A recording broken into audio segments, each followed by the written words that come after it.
Welcome to Probate Weekly. I'm Bill Gross. We do this every Thursday, 4 p.m. Pacific, 7 p.m. Eastern Time, and we live stream it on YouTube, Facebook, and LinkedIn. We get together every week to talk about all things related to probate. Now, not necessarily direct on probate as an attorney, but indirect. A big part that we deal with regularly is evictions and heirs who don't want to move out and related topics. And I'm really excited to have today not just somebody who does evictions. I regularly see in chat boxes where people say, do you know an eviction attorney in this area? There'll be a stream of people saying they know somebody. Not just somebody who fills out the paperwork for a basic eviction, but really, in my experience, the expert on complicated evictions in Los Angeles County. And I say that, I was thinking about, as I prepared for this call, Eileen, I work with you on 3 different angles. I came in on a case where my client was opposing, I guess, your client.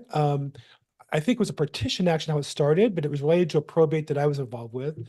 Then another case where my client on a probate had already hired you to evict a commercial tenant.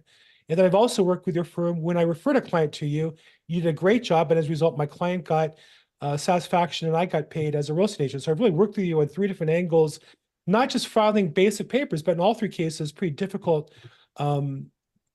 transactions. So Eileen, thank you so much for taking time with us today to share your expertise in real estate law and evictions here in Southern California. Well, thanks for having me, Bill. Now, you seem like such a nice person. I think you are, in my experience. How in the world did you get into the world of evictions? And then how do you do that and maintain your smile?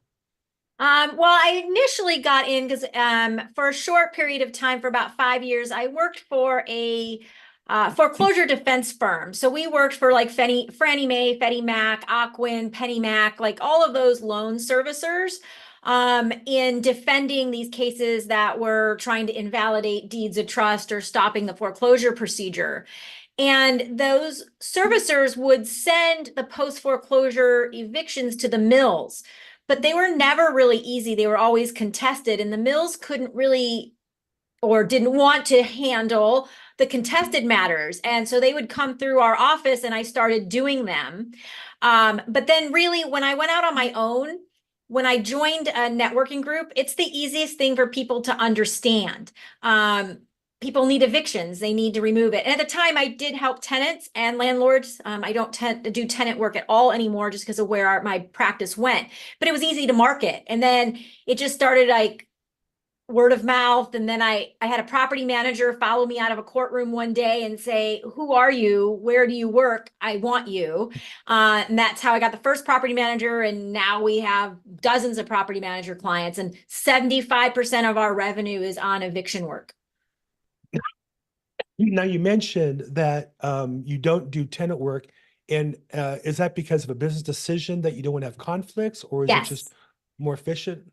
Yeah, most of it was because with property managers, you truly don't know the owners. You may not have all of the information. And so there is that really high potential. And plus, if these property management companies want to hire me, they don't want me defending their tenants. No. And plus, most of the time, if they can't pay the rent, they probably can't pay me either. Right. So let's talk a little bit about what that looks like. What percentage of your business is commercial? Because as I was reflecting again on our experience, it turns out 2 were commercial. 1 was a lot that could have been residential, but was really commercially being used. What percentage of your business is commercial versus residential? Yeah, out of the 70% of a whole business is UD. I would say a very small percentage is commercial, probably 5% is commercial. Most of what we do is residential, but our PMs do have some commercial properties, and then I get individuals that come and need help with commercial, but it's predominantly residential. Got it. How much? So it's interesting. I guess I caught 3 of however many you did last year. I'm a mathematical anomaly in your practice. How much different is the commercial eviction process than residential? Oh, it's so much easier. There's very little affirmative defense in a commercial, where in a residential, they can throw out all the habitability. And, I suppose that a commercial could do discrimination too, but there's just so many things related to residential that can be an affirmative defense to clog up the process that just are not available in commercial. So your practice, I know you're based in Torrance. Yes. And so what areas, what areas do you service? What areas don't you service? So it's easier to say what I don't service. I don't do Ventura, Santa Barbara, San Diego, pretty much. So you do all of LA County, all of Orange County, Riverside, and San Bernardino. Yeah. Okay. And so how would you describe the differences between, say, LA County, where most of my business is, and say Orange, San Bernardino, and Riverside? LA is a nightmare. Every other county is beautiful. Like I had a consult today with somebody that has a property like in Huntington Beach, and I don't have to worry about checking my little notebook for all of the procedures or just cause or rent caps or this or that, or did you give this, did you post this notice? Every county but LA is in our, I mean, obviously up north, they have their own issues. But yeah, LA is very, very hard to navigate if you're not familiar with the rules, because so many cities have different rules, different numbers, different things that you have to be very careful in LA. But in Orange County, typically it's county rules, and each city kind of complies with those counties. Yeah, so county in Orange County, there's only one city that I'm aware of that has fallen to some kind of other thing other than the state law, and that is Santa Ana. Everything else is just like it is normally and applicable for the state law of the Tenant Protection Act. There's no other requirements in any other city but Santa Ana. Now, when we talk about the eviction process post-COVID, there's post-COVID, but there's also now new laws since COVID that have added new restrictions. So if during the COVID period, you describe, the difficulty of getting, tenants out as a 9 out of 10 or 8 out of 10, I'm not sure how you would describe it. How would you compare the difficulty in LA County specifically now with the new state, county, and city changes? Well, I think that you have to put them into two different categories. You have non-payment of rent, those are, pretty straightforward to prosecute now as long as the rent was due after a certain date. You don't have many restrictions. The only restriction you have in LA city now is that you have to have a threshold dollar amount. So if they only owe $500 of rent, you have to wait several months until they hit that threshold part.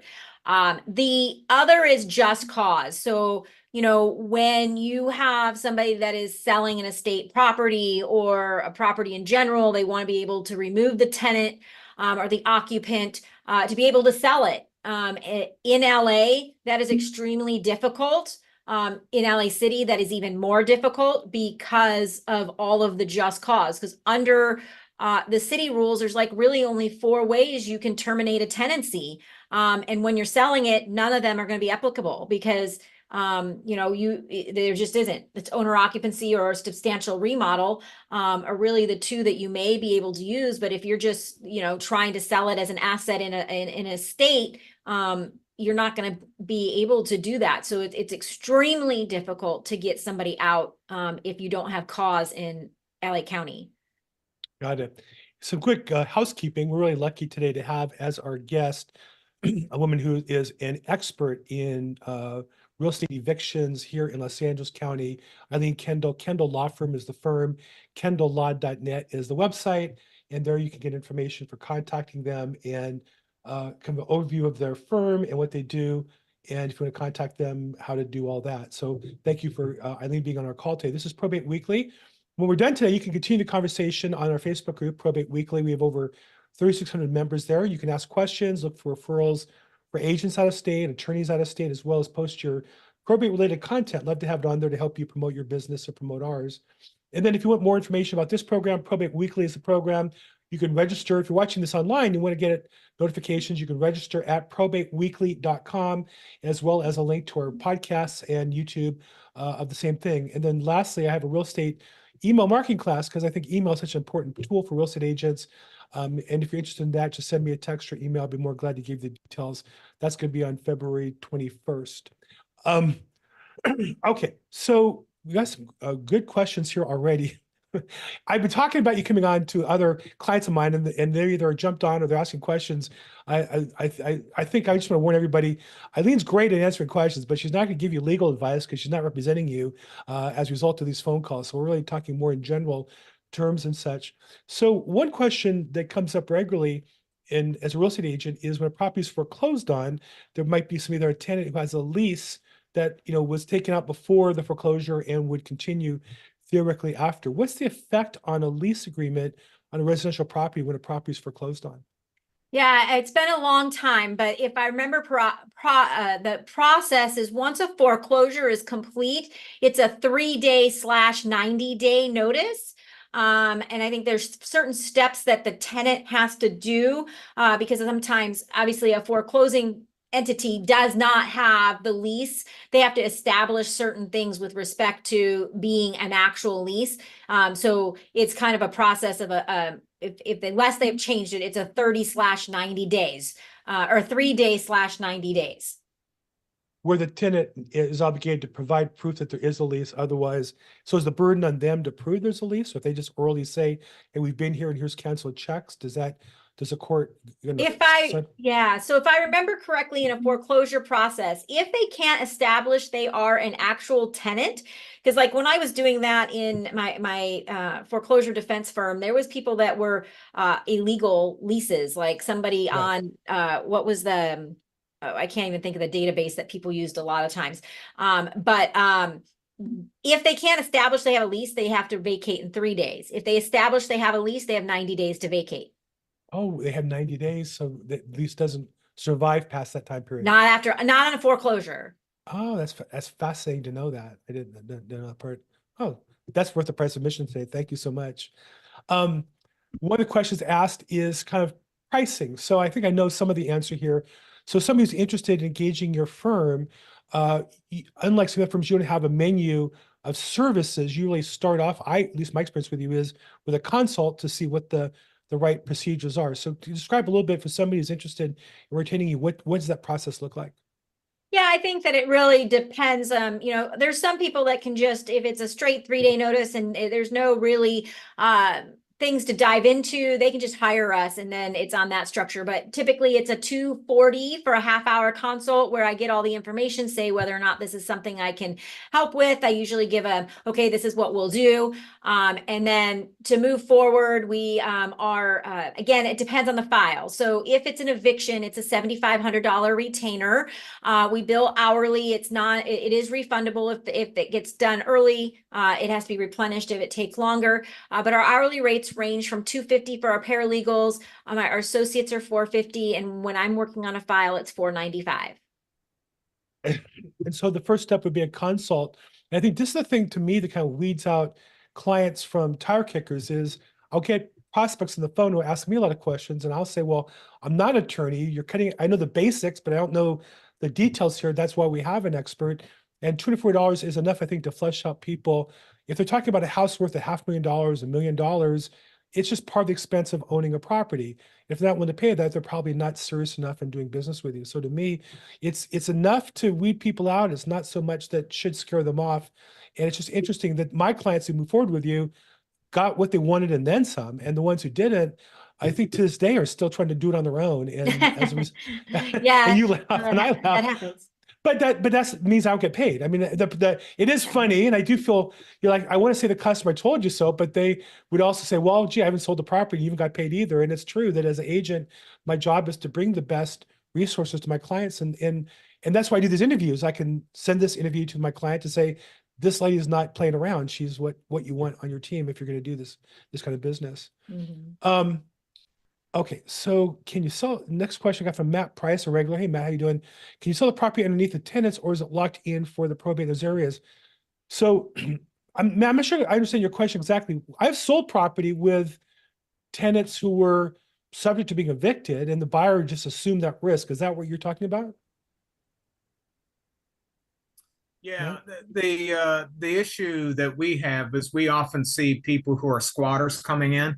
Mm-hmm. And of course, they don't have a lease, valid or otherwise. Right. So the issue that we have is if it's in probate and we have to sell the property, if because there's a tenant there, if it's locked into probate, that they can't be moved out, or if we have to go through the entire foreclosure process all over again.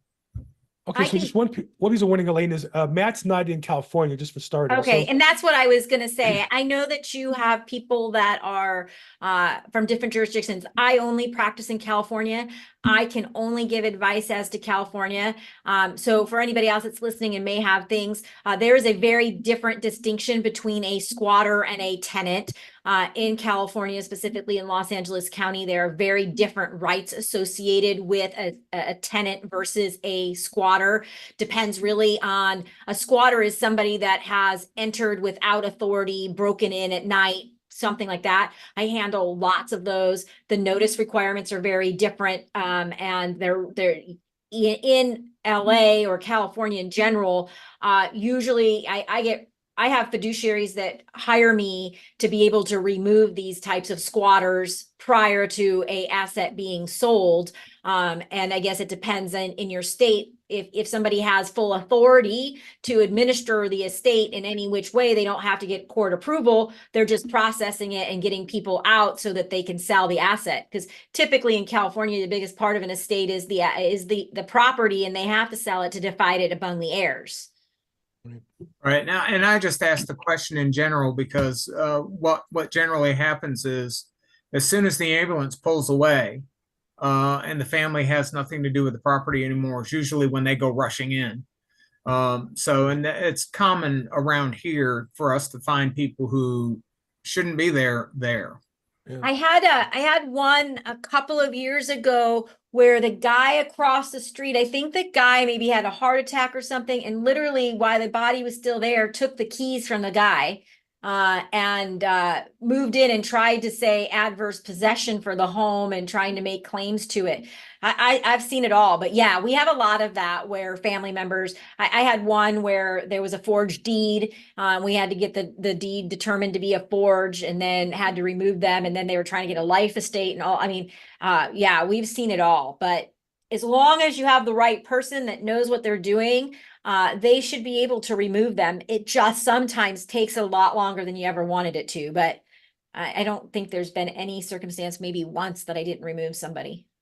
Yeah, the case that I had with you. Thanks, Matt. The case I had with you, I came in on the commercial case was just a nightmare, and this guy had just almost tortured this family for years on several properties, and you were able to get him out, and it was just I've of cases that I've seen.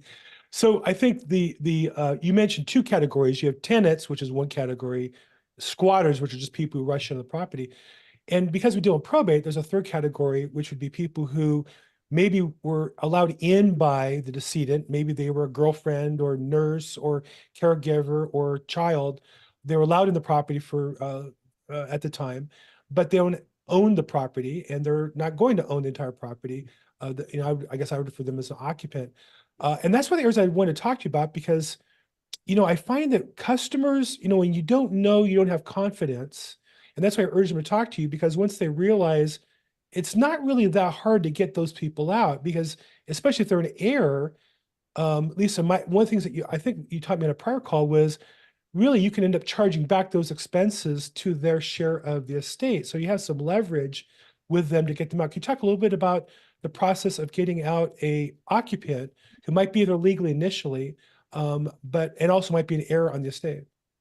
Yeah, so their term is an at-will tenant. It is somebody, and there's a case that is where we cite in our notice, and it's somebody that is invited in to stay. There is no determined length of time. There's no rent paid. It's just like whether it's a caregiver, a girlfriend, or something like that. It is an at-will tenancy. And what that means is it can be terminated at any time by either party by 30 days written notice. And typically in the process, when somebody passes away, I handle quite a few of these. It's, you have to give notice of death and 30 days. So it's a notice of death of owner and termination of at-will tenancy. You cite the case law, you tell them they have 30 days to get out, and then you just start the legal proceedings after that. It's a lot more straightforward than other ones. I mean, we did have one where we had that. in the city of LA, and sometimes judges just get it wrong. They determined that this person had some tenant rights and wouldn't remove them based on that notice. We had to do something else. But it was still, that is typically the process, whether it's an heir.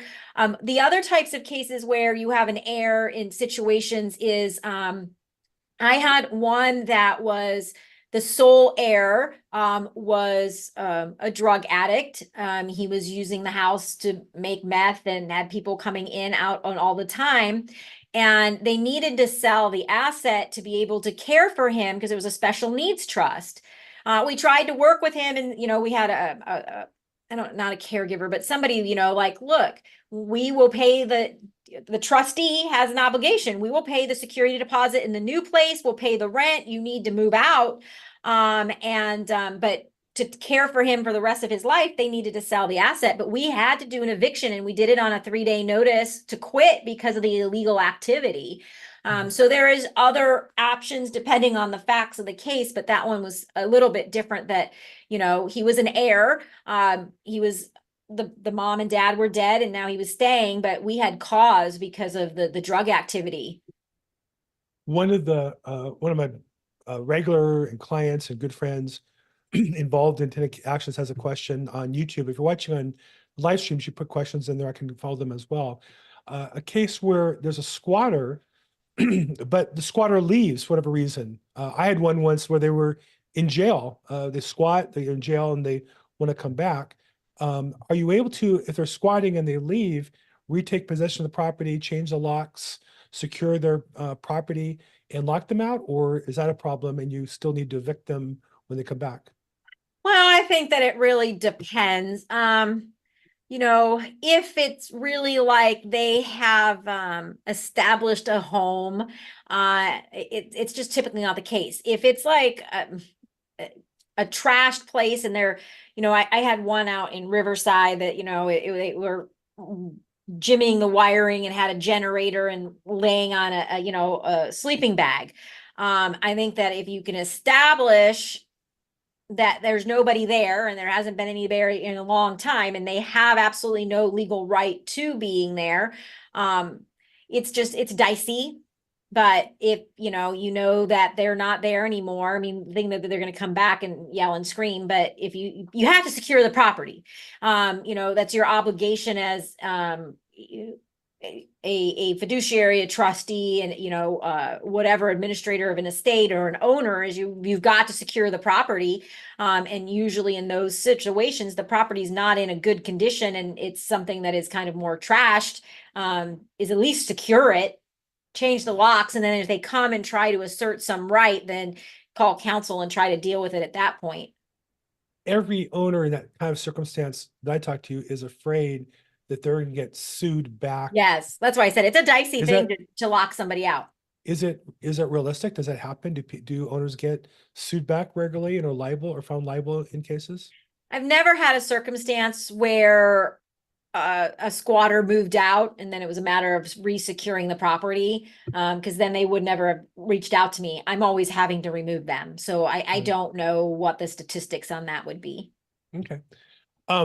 Now I know you don't do probate as such, and we talk about that you're doing with a part that's tangential but critical to those of us in the probate business.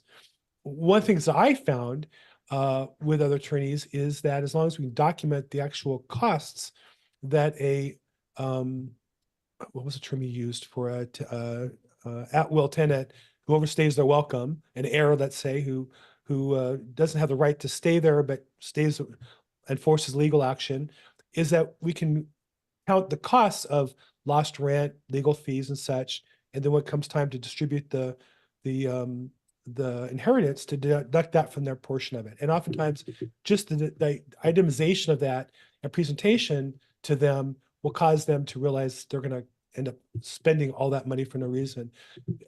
Have you been involved in that part of the process at all? Is that something you've seen happen? How would you advise somebody on the likelihood of being able to get that money back? I just want to understand, are you saying like as a part of the probate, you're listing out your extraordinary costs and expenses to be offset from any distribution? No, what I'm saying is that there might be 3 heirs, and the one heir who's causing the eviction costs and the legal costs and the lost foreclosure, those charges would be deducted from their portion of their beneficial interest in the estate. Yes, And that's so, kind of what I said, is that Yeah. you're going to offset their Yes. distribution by whatever. right, I'm not, that would be for a probate court to decide if there's those offsets. I know, and I don't know if it's the one that, because I don't remember which one it was, but I know that there was one or two commercial ones that I worked on that they were certainly going to do that because of the heirs being the ones causing the problems, that they were going to do an offset. But I think that that's going to require approval in the probate process when you're doing the final Sure. petition. for sure. And I think it ends up being more negotiating point than it is an actual fact, as if to say, hey, if you move out, we'll avoid all these expenses, but ultimately you might be liable for that. So that's how we end up using it as well. Yeah, no, it definitely can be used for leverage, but I think that ultimately with that, you're going to get that approval from the probate judge in the final distribution petition. One of the things I find regularly is that I'll encourage my client to take a more proactive action, whether it be consult with you or move forward with the eviction process. And I don't know if there's anything magical you say that I don't, but you say with confidence that they feel, okay, this is legitimate. So how do you see your role in educating the client and empowering them as far as their options? I mean, there's a legal action that you take, but there's also, I think, a education role and a motivation role that you play as the attorney as well. No? Well, I think that when I have my consults or I have a client, it's walking through the facts. A lot of times, what can I do better? And that's more in people that have more than one property. But it's just kind of going through it and getting all of the information and ensuring that they've, because a lot of times people are coming to me before the process starts. Like a consult I had today is we have this person that's here and we just want to make sure that we're protecting our rights and that we're not waiving anything, and just walking through how that looks and what the different options are. So to kind of change the discussion just a little bit, let's talk about, Eileen, the businesswoman. You run a business, Kendall Law, you have employees, you have, I imagine high-priced staff in terms of attorneys and paralegals, as well as more administrative staff. And all that, requires business coming in the door regularly to pay the bills. Talk a little bit about at this stage, do you still do business development? Is your business coming in fast enough where it comes into you, you don't worry about it, or do you actually have to take an active role? And what's that look like? Well, luckily my marketing is this. I go out and I do these, I go to the local association. So I am very active in the community as to advertising in that. My business development more is like I have a business coach that I, meet with at the beginning of the year for 2 straight days where we look at all of the numbers, we look at the expenses, we look at the people, we look at it. I have been very fortunate. I've been open, it'll be 8 years. I've had continued large percentage of growth over the years. This past year was a 30% growth. We're scheduled for a 20% growth next year. I have a 5-year plan that puts us at a certain number. So I'm constantly working on the development and working. It's very difficult because I am stretched thin because I am still practicing law. I'm still doing the consults. I'm still doing the litigation cases. So sometimes it makes it a little bit hard to do the admin side of working on the business instead of in the business. But I'm constantly looking at numbers and what do I need to do to grow.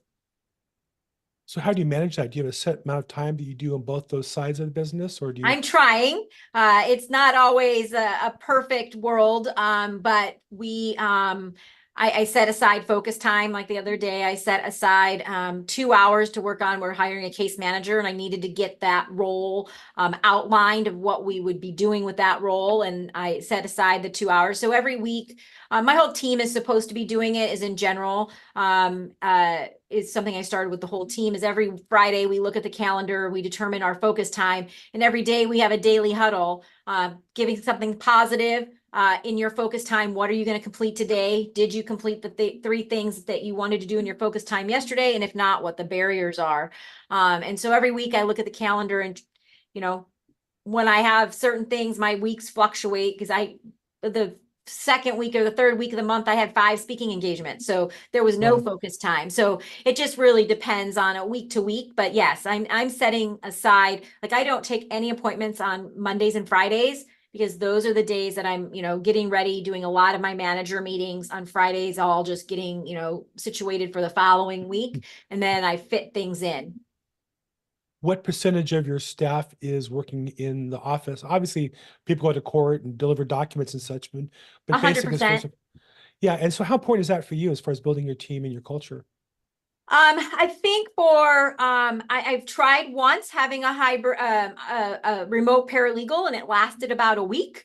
It just wasn't a fit. I think we are on the case manager hire. We're going to try it as a hybrid because I don't think it's something that's essential to be in the office.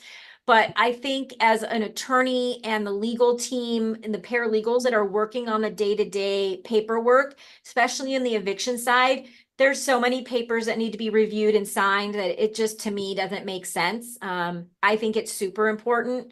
So the next position will be something that is more hybrid.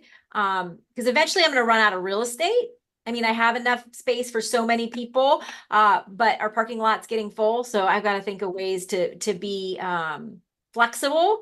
But I think that like we do First Friday lunches, so it's just a part of the team building, I just, it's collaborative. I can just, one of the attorneys can just walk into my office and go like, I have this problem, what's going on here? Or the paralegal needs help with something like and then we have the one-to-ones on our, case lists, like where are we on these cases? It just, to me, is important for the collaboration. It seems like anybody who follows you on social media would know that you also do a lot of social activities kind of as a group, party things or social things or fundraisers you guys are involved with. So is that a decision you make or that just kind of happened naturally and that's grown over time that you seem to do a bunch as a group as opposed to individuals? No, I think that it was something that just originally, because in the 7 years, 4 of those were only like me and 2 people. But once I started to grow the team and talking to my business coach and I have a team coach is like doing something outside of the office. So we just started it last year. So every quarter, we do something. We did a paint and wine. We have done a bowling. We're coming up to do a Top Golf. We actually have, a Christmas party is the end of the year thing. But it's just a way to be away from work and get to know each other better and have that team bonding. But it's brand new. I just started it last year. One of the things that became obvious, when I first started working with your firm, I didn't realize you weren't a probate attorney because to me it was a probate case, but in retrospect, it was really a partition action, I think, more than anything else, that grew. Your client was a probate, my client was, so it was kind of odd. But I noticed, obviously, the next one, where my client had hired you already and spoke so highly of you in the space of evictions, that you really specialize in this, and that, I mean, I know I don't want you to necessarily talk bad about your colleagues, but 90% of attorneys have such a wide variety of practice, none of which they really bring any special value to. And I know that 10% of you really focus in on an area and develop subject matter expertise, experience, procedures that are unique. Was that a conscious decision? Is that something that's worked out over time as you developed your business? I know you say you started with foreclosures, but you could have gone much broader with real estate law and had that credential. How did you end up making a business decision to be so narrow in your focus? Yeah, so it just stems from where I came from. My first 8 years, I worked for a local firm that worked with real estate agents and brokers in all kinds of things related to real estate. The partner of that firm would go and speak at the association and at brokers and do risk management. So then I did the foreclosure firm, which was also in real estate, that your brain can only handle so much. And I think that you do a disservice to your client if you say you do personal injury and bankruptcy and real estate. No offense to them, but to me, I don't, and maybe they're just brilliant and can hold all of that. But our firm is a real estate litigation firm. So 75% of the practice is eviction, which just happened naturally. It wasn't what I planned. I didn't want my practice to be so focused there because the stuff that I love to do is partition actions, specific performance, failure to disclose, boundary lines dispute, easement disputes, nuisance. Like I thrive in like, I always use the phrase real litigation, but the harder full-time, like this is going to take 2 years. This is in the, unlimited civil jurisdiction, and, you have jury trials. I'm not downplaying evictions. Evictions are extremely difficult. They're extremely hard. They're so time consuming. But now I have a team to handle them so that I can focus on the 25% that I handle. It just came so naturally once I got one management company, and then I got another, and then it just started growing and growing and growing. And so I had to start bringing in more team members to cover that portion. Right. Well, I think also such an increasing demand for that niche. Yeah. The market grew and you got your piece of that, one way or the other. And it's interesting. I didn't really realize you do the other things regularly. Thanks for reminders as far as the petition actions in particular, something that comes up. Okay, so those are the call. Again, kind of last call for questions. If you're on the Zoom call, raise your hand, put in the chat box. If you're watching it on the live stream on YouTube, Facebook, or LinkedIn, put the questions there and I'll pick that up. I have another question from Temal, and he asks that if a property is sold with a tenant where there's a UD case in process, does the buyer step into the prior owner and continue the UD action, or does the UD action have to start over from scratch? A lot of times if there's an assignment as a part of the transaction, you can substitute the plaintiff in. It just is sometimes a little bit harder depending on the facts, because you need a witness that can testify to certain things. And if you don't have the personal knowledge of that, it makes it harder. If you have I think that I had a consult with somebody that they said that the prior person was willing to testify and help and do anything that they needed to do. But it's not fairly complicated to substitute out a plaintiff after purchase. Okay. So again, it really depends on their motivation and keeping them tied into the deal, or if they have no real facts, if they're just like a investor, they may not be able to help either way. It probably doesn't matter much as long as you substitute them out. So that's good to know as well. Okay, real quick then, just to kind of summarize, our guest today has been Eileen Kendall, Kendall Law, kendalllaw.net on the internet with all the information there, phone number.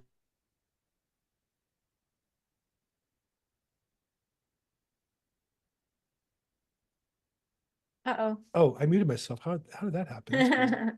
Okay, let's go back there. Okay, there we go. kendalllaw.net is the website with all the contact information, pretty picture of Kendall and her team. And if you scroll down the bottom, map and phone number and all the contact information as well. This has been Probate Weekly. If you want more information, want to come on live, get reminders, go to probateweekly.com, put in your email address, and you'll get reminders. You can also sign up for the podcast versions or YouTube.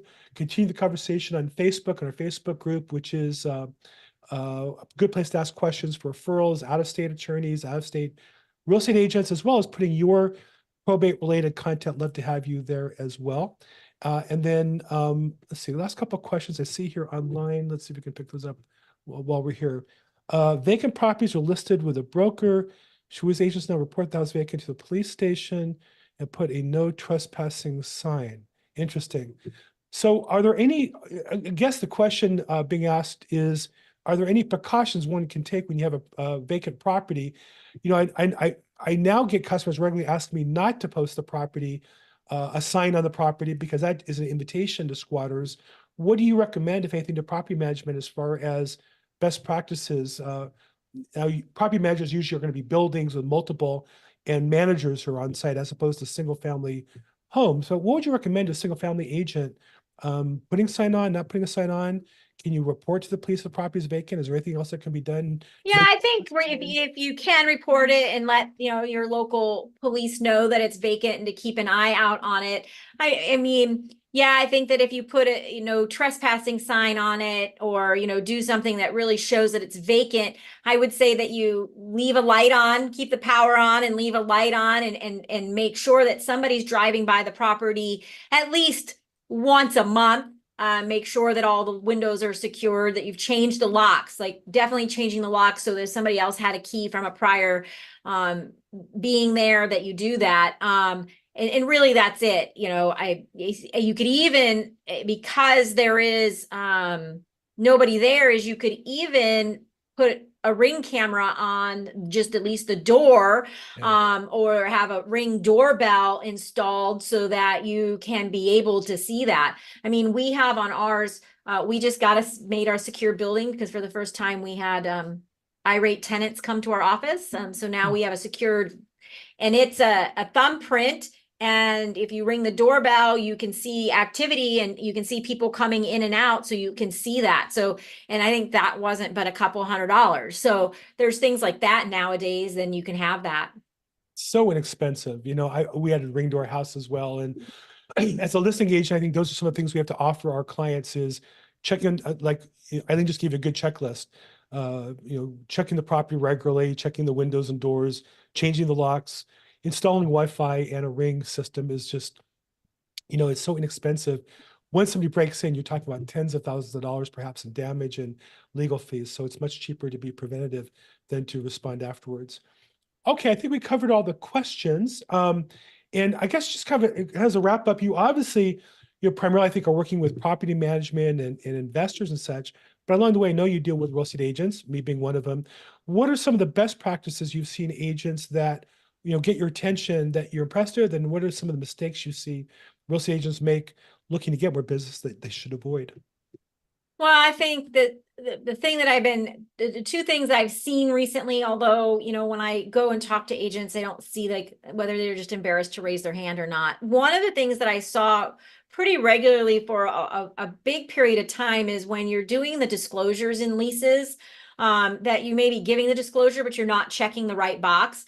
Like, for instance, you have the state rent cap just cause. You have a single family home that's exempt. You have the disclosure attached to the lease, but you didn't check the exemption box. So it's just with anything is making sure attention to detail and making sure those boxes are had. I had one gentleman that called and said that their real estate agent, who had been in a couple of failed transactions with them, completed the TDS for him and didn't disclose the things that failed in the prior, which caused the prior escrows to fail.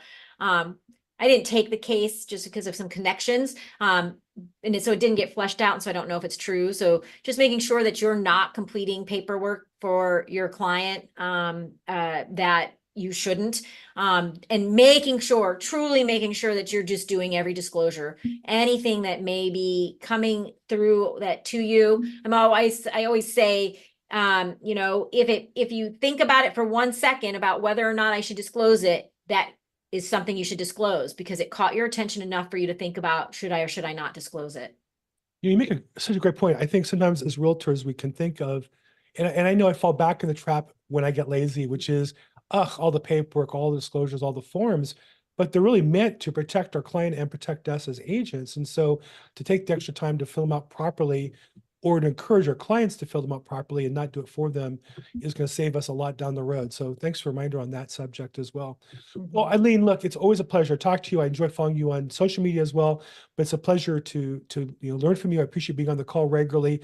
I'll put your contact information for those who want to reach out to your firm. As I said when I started, I see a lot of real estate agents who recommend this firm or that firm for a standard kind of filing and paper mill, but I really believe that customers who consult with you are going to get the right direction and the right strategy. I encourage everybody on the call to take a professional approach to your referrals. And Eileen, I think, is as good as anybody in LA County for sure. And I guess I should say the greater LA area in the area of evictions. So Eileen, thank you so much for your time today. I really appreciate you. Thank you, Bill, so much for having me. And for you, this is Probate Weekly. We do this every Thursday at 4 p.m. Pacific time, 7 p.m. Eastern. We continue the conversation on Facebook at our group, probateweekly.com.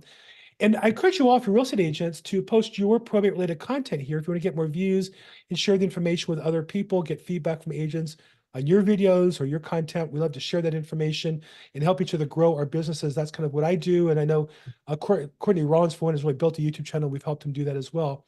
And if you're watching this on live stream, want to participate, you can go to probateweekly.com, put your email address, you'll get reminders, as well as you can sign up on the podcast version or YouTube version if you prefer to get it that way. And then lastly, I offer a real estate email marketing masterclass starting next February 21st. It's only $97. It's an hour long and then 4 half-hour small group sessions, because this is really the foundation. I built this for my team to come on. I'd love to have you guys join us if you're interested in building your marketing of your business as well. So thank you everybody who participated today. Those who asked questions on YouTube, shout out to Temal and Living a Life in Los Angeles. And as always, Matt and Christopher, thank you for participation in your questions. Appreciate you guys. Have a great week. We'll talk next week. Bye-bye.